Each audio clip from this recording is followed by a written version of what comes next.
when you're thinking about those measurements, it's always nice to have it tight until it gets humid and your drawers don't work anymore. So when you're selecting stock for the sides, part of that, the thought process is what you're kind of dealing with. So I have my little drawing here. Typically, when I'm looking at stock, even if I'm picking it out, like at the yard, I'm looking at the end grain. It's always funny, the forklift operators think you're crazy because they just look at a board for overall length, overall width, and does it have any defects on the face? And I'm down on the end looking, okay, what is this thing actually? So by looking at the end grain, you can pretty much extrapolate what the face grain is going to look like, but you can also pick out how big was the tree? How fast did the tree grow? Is this a tree maybe that grew at an angle because on one side it has tight grain, on the other side it has really open grain. So this is my very skillful drawing of just a regular old flat sawn board where you get those nice curved grain lines. It's so the center of the tree would be here, the outside of the tree would be here. With this board, it changes the most in its width. So it would change mostly in this dimension, very little in this dimension. That's why in the winter, solid oak floors open up cracks because they shrink. This would be a rift sawn board.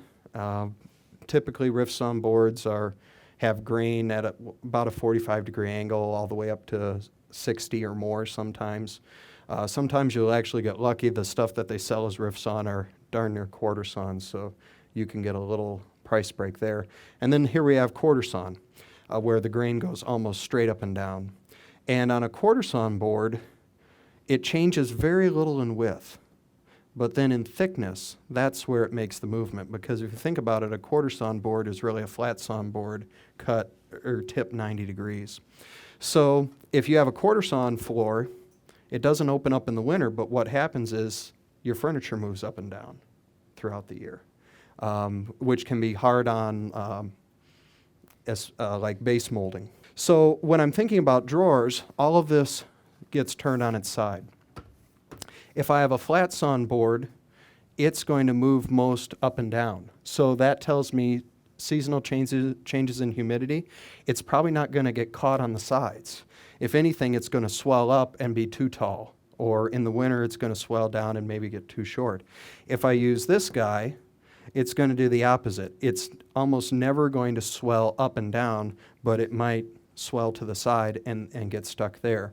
So that's something I just think about as I'm putting this together is, okay, what time of year it is, where's this thing going, what's the moisture content of my wood, and then what is it probably going to do in its life cycle. This guy, the rift sawn is kind of nice because it moves a little bit this way and a little bit this way, but it doesn't go one way usually more than another. A lot of times it depends on the cut, how close it is to quarter sawn, or how close on the other spectrum it is to flat sawn. So that's kind of the first thing I'm looking at when I have a batch of wood that I need to mill up into drawer parts. Now, as far as wood goes, I'm not too picky on what I make drawers out of. But the joke here is everything's a photo prop anyway. It's not real furniture. So I'll make some stuff out of pretty goofy stuff. The stock I'm using today is actually basswood and poplar. I shouldn't say poplar. We call it popple. What it is it's a type of aspen. And it's not very strong stuff. It's not very heavy stuff, so it's good to keep the weight light. It's pretty dimensionally stable, and it's going to be pretty well behaved because it's been kiln dried, it's been acclimated to the shop. It's not going to move around too much on me. And I'll use almost anything. People think I'm crazy, but I'll use quarter sawn oak for the sides of drawers. Makes a very strong drawer, makes a very heavy drawer, but it's also very stable. The classic that you see everybody use everywhere is poplar, and nothing wrong with poplar. I think the big reason they use poplar is because relatively stable and it grows on trees. It's pretty cheap. You'll see pine. In cabinetry anymore, you see a lot of soft maple go into drawer parts. So I'd just say if anything that grows on a tree is legal, it's just what pains do you want to go through to do it.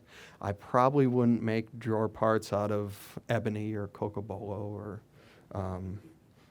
things like that. We'll save that for the outside.